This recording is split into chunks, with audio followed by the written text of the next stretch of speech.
माँ का लाडला। अरे बबलू बेटा, बड़ी ही मुश्किल से पाल पोस कर तुझे बड़ा किया है। तू जानता है, एक बार घर में दूध सिर्फ 1 गिलास ही बचा था। फिर माँ, फिर क्या हुआ? बेटा, चाय पीने का मन था, लेकिन मैंने ना पूरा ग्लास का दूध तुझे पिला दिया। बेटा, खुद 2 साड़ी में पूरा जीवन काट दिया, लेकिन तुझे ब्रांडेड कपड़े ही पहनाए। हाँ माँ, लेकिन तेरे पास तो कई साड़ियाँ हैं। अभी 2 दिन पहले ही तो तू सव्यसाची की साड़ी लेकर आई है ना? अरे डुप्लीकेट है बेटा, डुप्लीकेट, केवल 80,000 की। मैं दुखारी औरत कहाँ ओरिजिनल सव्यसाची पहन सकती हूँ। बबलू इमोशनल होकर, हाँ माँ, मैं जानता हूँ तूने मेरे लिए बड़े समझौते किए हैं। मैं हमेशा तेरा ख्याल रखूंगा। ये बोलकर बबलू वहाँ से चला जाता है। वहीं पास के गांव में रश्मि रहा करती थी। रश्मि एक बहुत ही व्यवहार कुशल लड़की थी। ये देख माँ, मैंने ये चादर सिली है और इसमें कढ़ाई की है। ये मैं अपनी होने वाली सास के कमरे में बिछाऊंगी। हाँ बेटा, जरूर। माँ, मेरी शादी जिस भी घर में होगी ना, मैं उस घर को स्वर्ग बना दूंगी।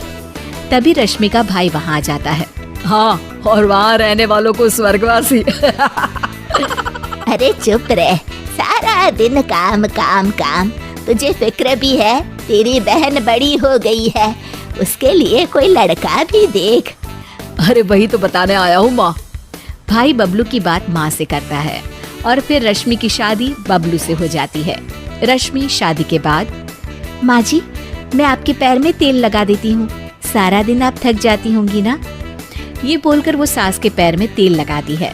रश्मि सास का कमरा सजाती, उनके कपड़े ठीक करती और हमेशा हर जगह उनके साथ जाती। लेकिन सास तो सास है। एक दिन रश्मि की माँ उसके ससुराल आती है। अरे रश्मि बेटा, कैसी है तू? बहुत दिन हो गए तुझे देखा नहीं तो मिलने आ गई। अरे माँ, आप बताया नहीं कि आप आने वाली हो, मैं आपके लिए कुछ अच्छा बनाती। तभी वहाँ रश्मि की सास आ जाती है। अरे बेटी के घर का तो पानी भी नहीं पिया जाता रश्मि बहू। वो तो बहुत पुरानी बात है माँ जी। माँ तो इतनी दूर से आई हैं, कुछ खाएंगी नहीं तो कैसे होगा? अरे नहीं नहीं रश्मि, कोई बात नहीं, बस तुझसे मिलने और तुझे देखने का मन था, सो चली आई। अच्छा, अब चलती हूँ। रश्मि को सास की बात का काफी बुरा लगता है, लेकिन वो कुछ नहीं कहती।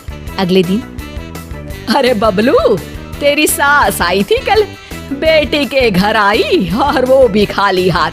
मैंने तो खड़े पैर ही वापस करवा दिया। ठीक किया माँ, आप जो कहेंगी करेंगी, वो कभी गलत हो ही नहीं सकता।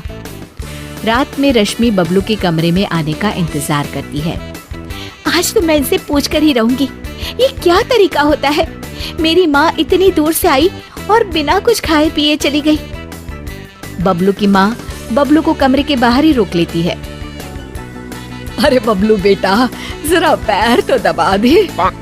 माँ, मैं थक गया हूँ, रात काफी है, कल दोपहर में रश्मि दबा देगी। हाँ हाँ, तेरे लिए तो रात हो गई।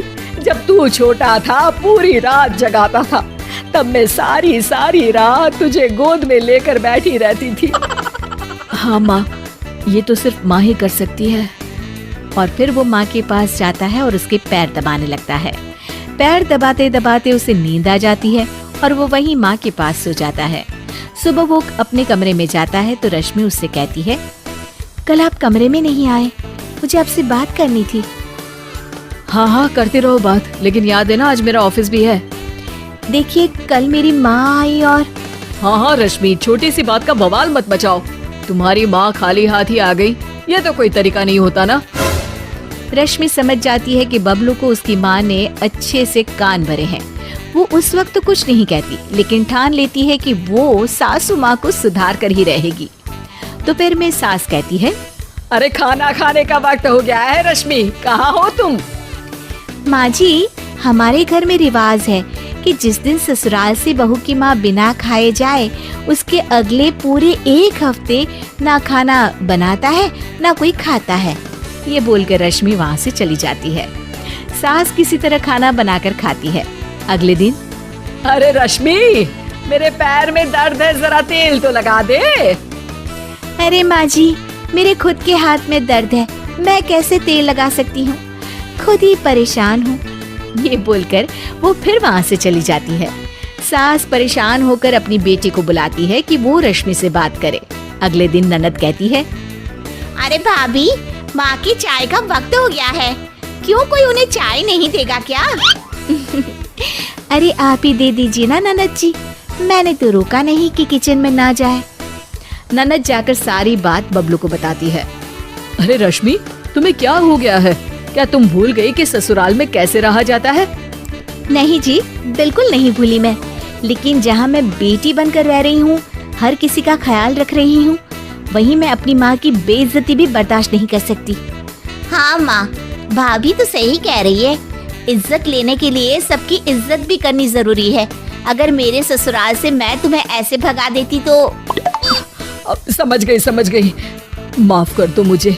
रश्मि ने बहुत अच्छे से घर को चलाया, अपना समझ कर रही, और इतना ही नहीं, बबलू से ज्यादा ख्याल भी रखा। लेकिन मेरा भी फर्ज था कि मैं उसकी भावनाओं को समझती। मुझे माफ कर दे बहू।